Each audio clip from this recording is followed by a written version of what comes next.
nga ba mag-open ng BDO account nang walang maintaining balance at initial deposit?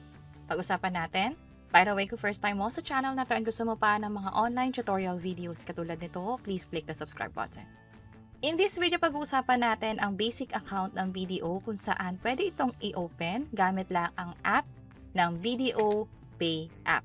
Ang kagandahan niyan ay online lang gamit ang valid ID mo at kung 18 years old and above ka, pwede kang makapag-open ng account na to. Mabilis lang, lalo kung ang gamit mo ay Philippine passport.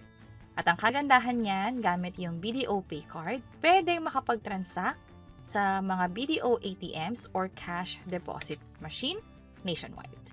Ilan pa sa mga valid ID na tinatanggap para sa basic account ay yung UMID ID, driver's license, at marami pang iba. Pero kung gagamitin mo yung Philippine passport mo, mas mabilis yung approval para sa application ng basic account sa BDO.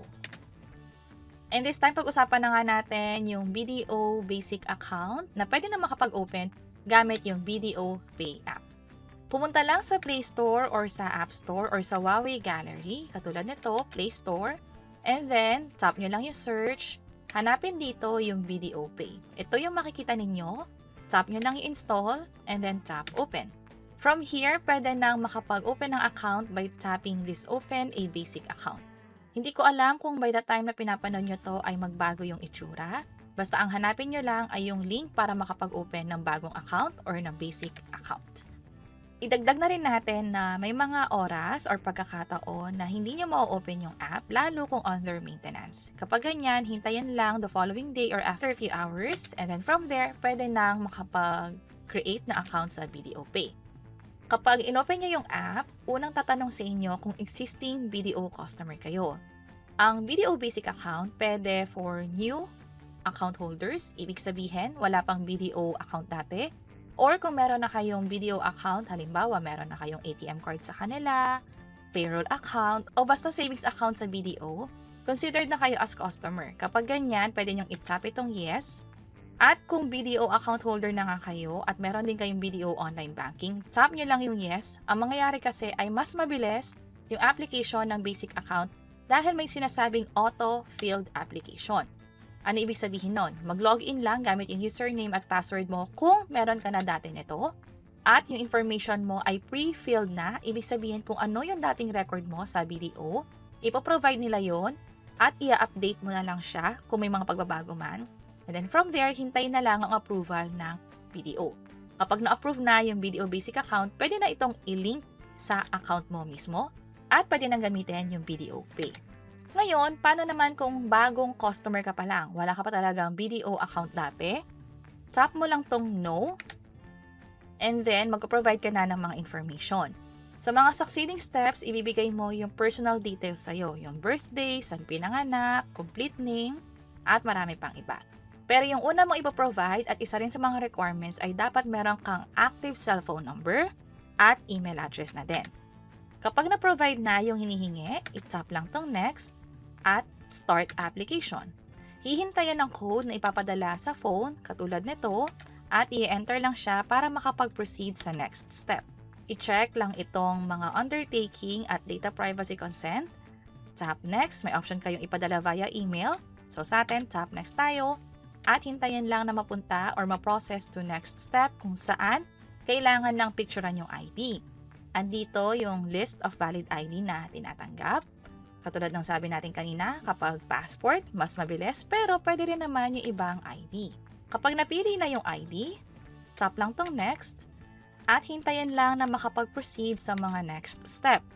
Bago ka makapag-take ng picture ng ID at selfie, hihingin muna yung device location. Sa akin, ang pinili ko is allow this time muna. Also dito, allow this time.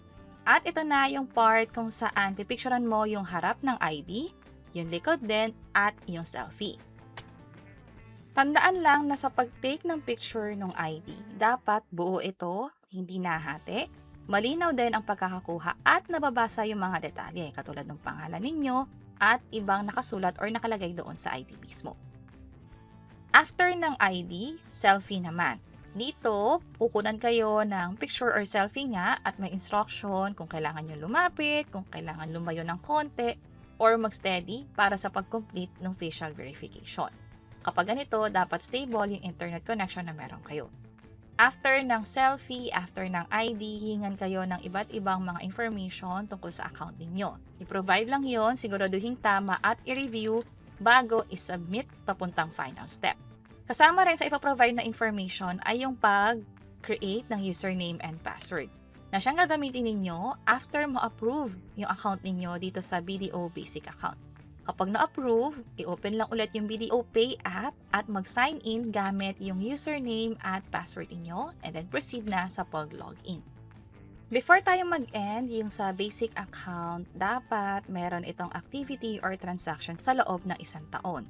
Kung hindi, magkakaroon ng inactivity fee or dormancy fee na 50 pesos kada buwan hanggang sa tuluyang mag-close yung account. Pag sinabing activity doon sa account, dapat nag-cash in or nag-cash out or nagamit sa mga financial transaction or pambayad. Isa pa sa sinabi dito, yung basic account is not a deposit account. Possible may marinig kayo na basic plus, iba pa yon, pero kung basic account, hindi ito insured ng BDIC. So yun yung mga detalye na dapat malaman sa basic account. Madali lang itong i-open gamit lang yung cellphone ninyo at BDO Pay app.